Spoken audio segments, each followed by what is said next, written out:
Si l'on vous dit Vendée Globe, vous penserez sûrement à Navigateur solitaire et mer déchaînée. Mais cette année, en 2024, à l'école Saint-Bénigne, Vendée Globe rime avec salle de classe et virtual regatta. Dans ces carnets de bord du Vendée Globe, nous allons suivre le parcours du bateau virtuel des élèves de 3e option théâtre. Mer déchaînée, dématage et autres icebergs seront en rendez-vous pendant ces 70 jours de course. Bienvenue dans les carnets de bord du Vendée Globe. Bonjour Maë. Bonjour. J+15 du Vendée Globe. Effectivement. On ne s'est pas vu la semaine dernière parce qu'il y avait les portes ouvertes, on était un peu pris, donc on va faire le point sur ce qui s'est passé la semaine dernière. On s'était laissé la dernière fois, on était vers les Canaries. Effectivement, juste en haut des Canaries. Et on était allé prendre des décisions importantes pour la suite par rapport au vent. Qu'est-ce qui s'est passé la semaine dernière ? On est parti à l'ouest avec quelques personnes, très peu de personnes. Dont Jean Le Cam qui était lui sur son vrai bateau. Effectivement, on gagnait beaucoup de place. On a atteint la 16 millième. Je sais pas si dans la nuit qui a suivi, on est monté plus haut. Et il y a une deuxième flotte qui était au large du Cap Vert, mais de l'autre côté. Ouais. Et ils ont pris le vent et nous, on était dans pas de vent. Oui, on est tombé dans une zone sans vent. Ouais. Voilà, et on a atterri à la 300 millième place en même pas 2 jours. Ouais, ça a été un peu le coup dur, ça. On s'est retrouvé 300 millième. Et donc, on est resté dans une zone de non-vent, en fait, c'est ça ? Non-vent pendant 24 heures, ce qui a suffi pour...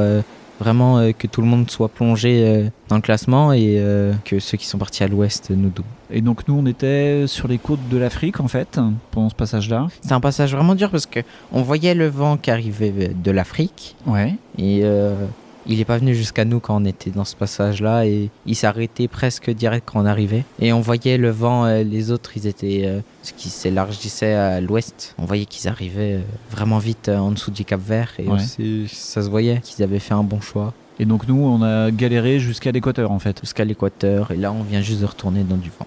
D'accord. Et donc aujourd'hui on est dans du vent, on est vers les côtes du Brésil, c'est ça ? C'est ça, on a passé l'équateur. On est juste en dessous. Et donc ça va être quoi là, le but là, de cette semaine ? On se reverra je pense vendredi dans un autre épisode pour faire le point sur cette semaine.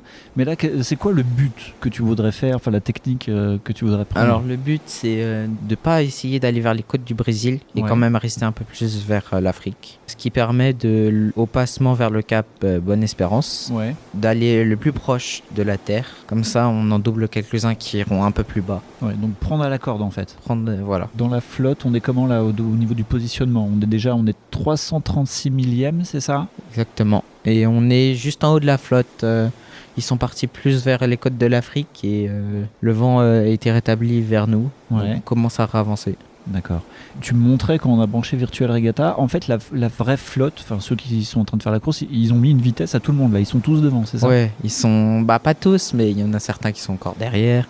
Au bout d'une nuit, en fait, j'ai pas vraiment suivi ce qui s'est passé, mais en 2 jours, ils nous ont mis, une pointe, ouais. Une pointe et ça se voyait déjà un peu il y a 2 jours que quelques-uns arrivaient à sortir de la grande flotte. Mais là, ça se voit vraiment que c'est des vrais skippers. Ouais, c'est ça. Et donc là, je regardais.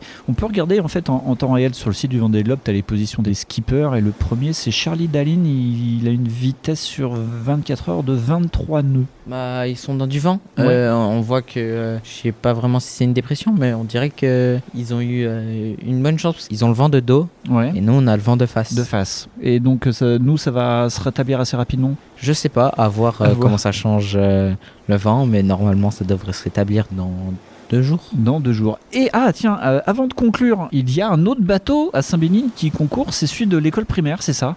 Effectivement, ils sont vers la 400 millième place, ils se débrouillent pas trop mal. Ouais.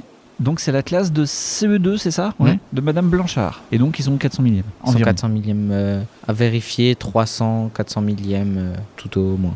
D'accord. Bon, on fera le point aussi de temps en temps sur eux. Et puis nous, on se retrouve en fin de semaine pour voir où on en est. Et puis, bonne semaine. Bonne semaine. Salut. Salut. Les carnets de bord du Vendée Globe est un podcast du groupe Saint-Bénigne. Retrouvez-nous sur toutes nos plateformes de podcast habituelles, Spotify, Deezer, Apple Podcast et tous vos agrégateurs de podcasts. Rendez-vous dans le prochain épisode pour plus d'aventures virtuellement maritimes.